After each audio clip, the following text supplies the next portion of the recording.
एक नगर में एक बहुत ही धनी सेठ रहता था। उसके पास अपार धन संपत्ति थी। उसे किसी भी चीज़ की कोई कमी नहीं थी। सेठ के घर में एक लड़का था जो स्वभाव का थोड़ा नादान था। उसे जल्दी से कोई चीज़ समझ नहीं आती थी। वह सेठ के सेवक का बेटा था, लेकिन सेठ और उसकी पत्नी की कोई संतान नहीं थी। इसी वजह से वह सेवक के बेटे को अपने बेटे जैसा मानते थे। उसे सभी की तुलना में बहुत अधिक प्यार दुलार देते थे। सेठ के घर में उसे पूरी आज़ादी का अधिकार था।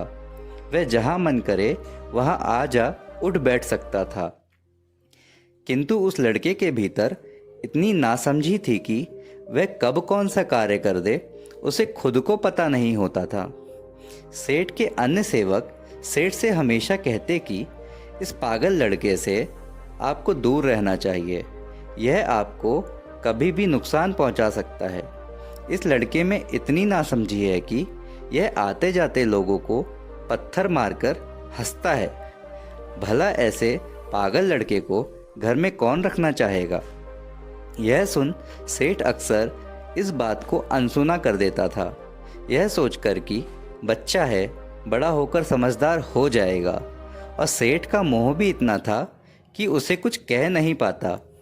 लेकिन अन्य सभी लोग यह जानते थे कि सेठ का इस लड़के को घर में रखना कभी न कभी सेठ को भारी पड़ेगा।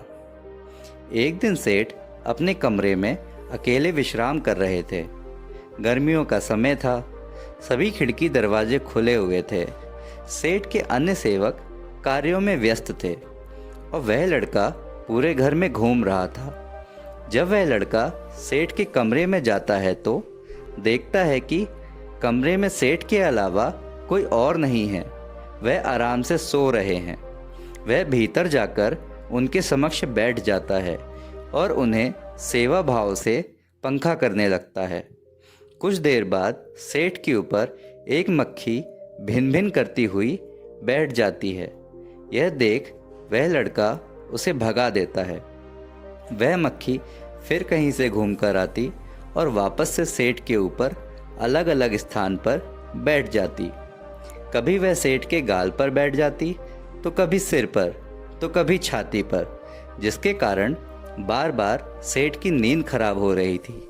यह देख लड़के को गुस्सा आता है कि वह मक्खी सेठ को बार बार परेशान कर रही है।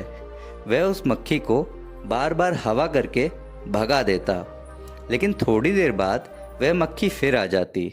जब वह मक्खी भिन भिन करती हुई नहीं मानती और बार बार सेठ के ऊपर बैठ सेठ की नींद खराब करती, यह देख लड़के को क्रोध आ जाता है। वह पागल नादान लड़का यह नहीं समझ पा रहा था कि वह इतनी देर से एक छोटी सी मक्खी में उलझा हुआ है। वह स्वयं ही चली जाएगी, लेकिन लड़का इतना नहीं सोच पाता। वह बार बार मक्खी को मारकर भगा रहा था।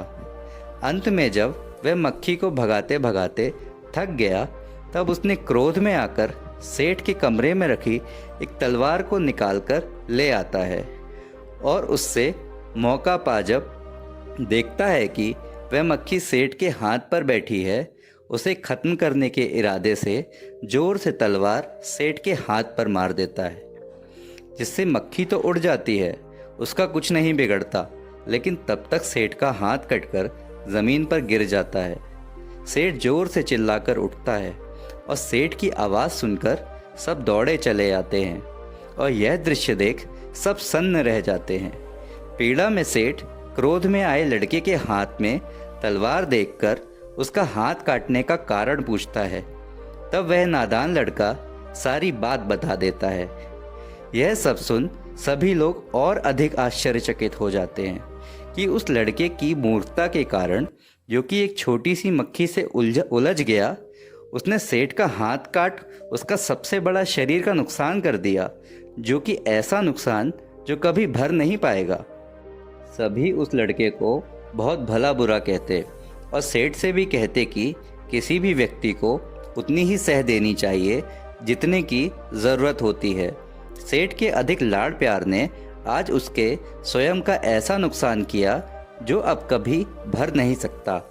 सभी सेवक सेठ से कहते हैं कि हमने हमेशा आपसे कहा था कि किसी मूर्ख से इतना स्नेह ठीक नहीं है, आपको भविष्य में भारी पड़ेगा। किंतु आपने हमारी एक नहीं सुनी और जिसका परिणाम आज आप देख रहे हैं। सेठ को उसकी भूल का एहसास होता है कि उसे समय रहते सबकी बात को सुन लेना चाहिए। यदि उसने सभी की कही बात पर ध्यान दिया होता तो शायद आज यह नहीं होता, किंतु अब सिवाय अफसोस के और दुख के वह सेठ कुछ नहीं कर सकता था।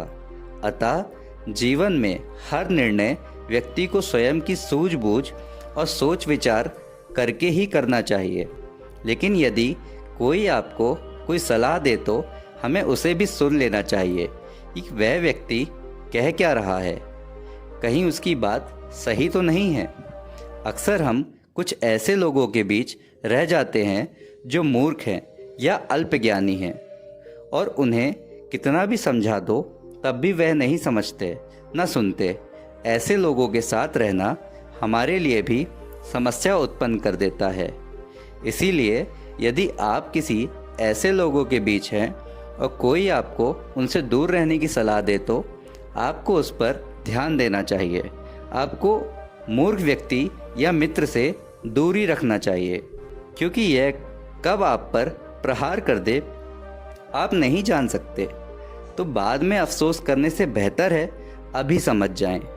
दोस्तों, अगर आपको मेरी इस कहानी से कोई सीख मिली तो आप इस कहानी को लाइक और शेयर ज़रूर कर दें और इस चैनल को सब्सक्राइब करना ना भूलें। तो मिलते हैं आपसे अगली कहानी में। तब तक के लिए आप अपना ख्याल रखें।